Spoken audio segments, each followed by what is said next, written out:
এই ধরনের ঔপনিবেশিক আইন কানুনকে সরকারকে অবিলম্বে প্রত্যাহার করতে হবে। যদি না করে আমরা আদালতের এটাকে চ্যালেঞ্জ করে এটাকে যাতে বন্ধ করা যায় তার ব্যবস্থা আমরা প্রস্তুতি নিচ্ছি। অযোগ্যদের চিহ্নিত করে তাদের তালিকা প্রকাশ করে তাদেরকে সার্কি থেকে টার্মিনেট করা হোক।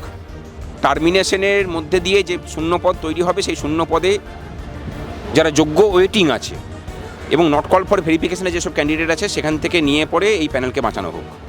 পুলিশের উপরে তার যে রোষ, এখানে শুধু পুলিশ তো নয়, পুলিশের মধ্যে দিয়ে সরকারি কর্মচারীদের উপরে তাদের যে রোষ, এটা ব্যক্ত হয়েছে। বকেয়া আছে তাদের সবাইকে যদি না দেয় তাহলে সংগ্রামী যৌথ মঞ্চ এই রাজ্যের সমস্ত কর্মচারী শ্রমিক তাদের সমস্ত ইউনিয়নকে একযোগে সংযুক্ত করে আমার মনে হয় যে আন্দোলন নবান্ন অভিমুখেই করতে হবে। আসলে আলোচনা সাপেক্ষে আমরা বলবো ওটা buy one get one free, আপনি আন্দোলন করবেন তার সাথে আপনার বদলি ফিরিয়ে আছে।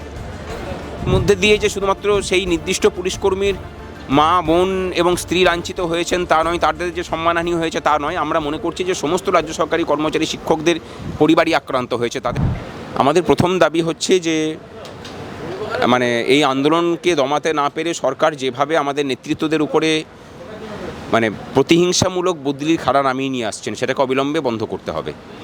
এবং এই খাড়াকে নামিয়ে নিয়ে আসার জন্য সরকার যেটা করছে সেটা হচ্ছে যে ডিটেলমেন্ট নামক একটা বিষয়টা হচ্ছে একদম সেই ব্রিটিশ আমলের মতো ব্যাপার, যে তোমার বাবা লেজ গজিয়েছে আমরা একটু ছেঁটে দিচ্ছি লেজটা, ডিটেলমেন্ট।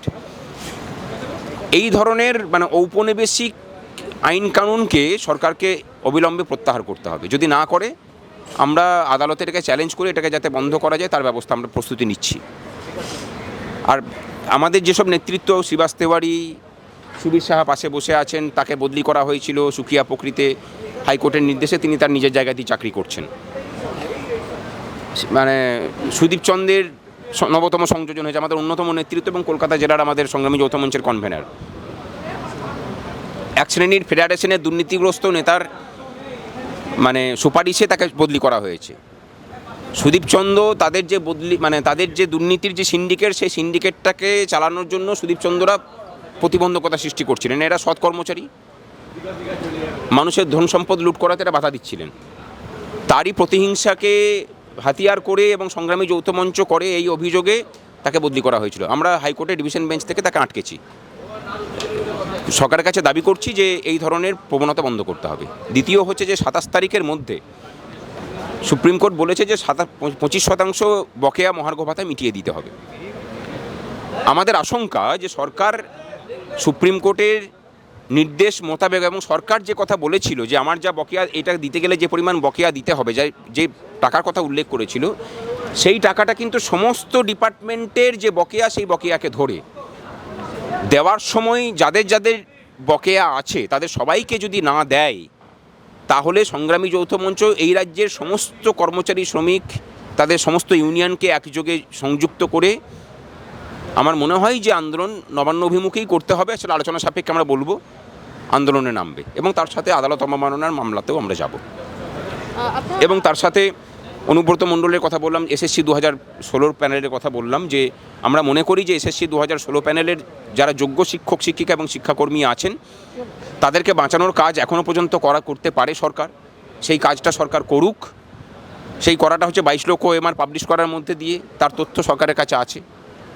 দ্বিতীয় হচ্ছে যে যোগ্যদের তালিকা দিক, সেই তালিকা নিয়ে হাইকোর্টের কাছে সুপ্রিম কোর্টের কাছে আবেদন জানাক। আমার মনে হয় যে এই রায় সংশোধিত হবে। অযোগ্যদের চিহ্নিত করে তাদের তালিকা প্রকাশ করে তাদেরকে সার্কি থেকে টার্মিনেট করা হোক। টার্মিনেশনের মধ্যে দিয়ে যে শূন্যপদ তৈরি হবে সেই শূন্যপদে যারা যোগ্য ওয়েটিং আছে এবং নট কল ফর ভেরিফিকেশনে যেসব ক্যান্ডিডেট আছে সেখান থেকে নিয়ে পরে এই প্যানেলকে বাঁচানো হোক। এতে বাংলার মেধা বাঁচবে। আর দাবি করলেন বদলি হচ্ছে যে বিষয়টা, সেখানে শিক্ষকরা যেমন আন্দোলন করছেন, যেমন ডাক্তারদেরও আন্দোলনও দেখেছে, তাদেরকেও বদলি করা হচ্ছে। আপনাদের বদলির বিষয়, আন্দোলন করলে কি বদলির ফলস্বরূপ পাওয়া যাচ্ছে? ওটা buy one get one free, আপনি আন্দোলন করবেন তার সাথে আপনার বদলি ফিরিয়ে আছে। ডাক্তারদের আন্দোলন যে কাজ করা হয়েছে, আন্দোলন করতে গেলে এটা বুঝতে হবে যে সরকারের পক্ষে থেকে আন্দোলন করলে পরে সরকার আপনাকে দিয়ে কাজ হাসিল করিয়ে নিয়ে পরে কিন্তু আপনার উপর খাড়া নামিয়ে নিয়ে আসবে। ওনারা বোঝেননি সেটা, এখন বুঝতে পারছেন বোধহয়, আশা করি বুঝবেন।